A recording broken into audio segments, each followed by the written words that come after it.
Herkese salam. Çox sevilən və reseptinin paylaşılmasını səbirsizliklə gözlənilən həmin o bulka, ürək bulkasının reseptini paylaşacağım. Bir qaba 1 stəkan yarım isti süd, lap qaynar da olmasın. Üzərinə 5 yemək qaşığı şəkər tozu və 1 dolu yemək qaşığı quru maya. Quru mayanı çörəyə qatılan quru mayadan deyil də sırf şirniyyat üçün olan quru mayalardan istifadə elədim. Şəkər tozu tam əriyənədək qarışdırıram. Üzərinə streç örtüb 5-6 dəqiqə mayanın aktivləşməsini gözləyirəm.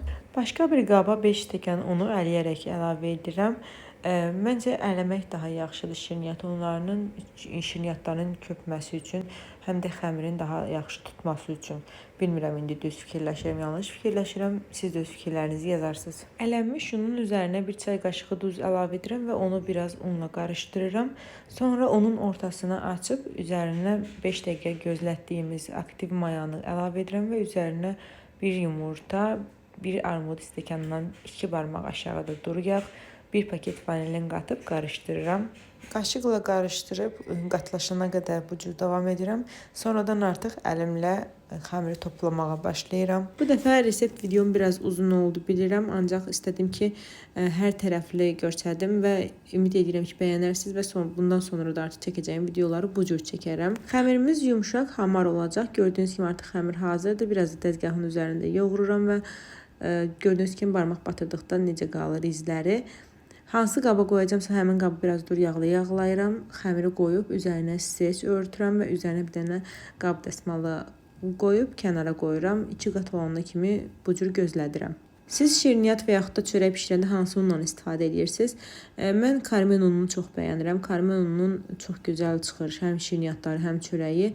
Droj az da qatsan, necə də olsa, yəni çox gözəl çıxardır. Bu bulkada çox gözəl alındı. Mən bu bulkanı keçən dəfə başqa bir unla hazırlamışdım. O qədər yaxşı alınmamış, amma bu dəfə çox gözəl alındı, hədsiz dərəcədə. Xəmirimiz 2 qat oldu. Gətirdim onu, biraz havasını aldım ki, quru maya dadı gəlməsin. Bu cür yoğururam və 2 hissəyə bölürəm. Hər kündəni də biraz uzadıb balaca-balaca kündələr halına gətirirəm.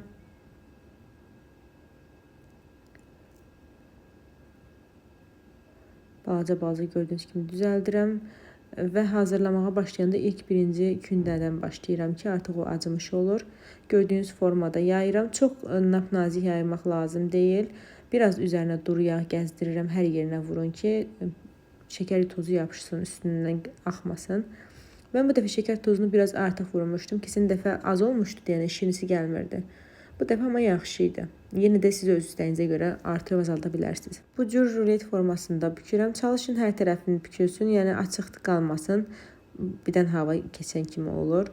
Və axırıncı tərəflərində xəmirə birləşdirirəm ki, açılmasın. Rulet kimi bükdüyümüz xəmiri ortadan 2 qatlayırıq və bıçaqla kəsirik. Çox lap balaca da kəsməyin. Mən burada biraz balaca kəsmişdim deyəni yenidən biraz da artırdım. Əslində kəsməyə də bilərdim, ancaq nəsə kəsmək istədim. Amma bundan sonrakıları kəsməmişdim, yaxşı çıxmışdı. Siz də bu cür edin, çox gözəl alınır. Baxın, ürək bulkamız hazırdır. Bulkaların üzərinə yumurta sarısı çəkirəm, gördüyünüz hissədən çəkirəm, tam çəkmirəm yəni.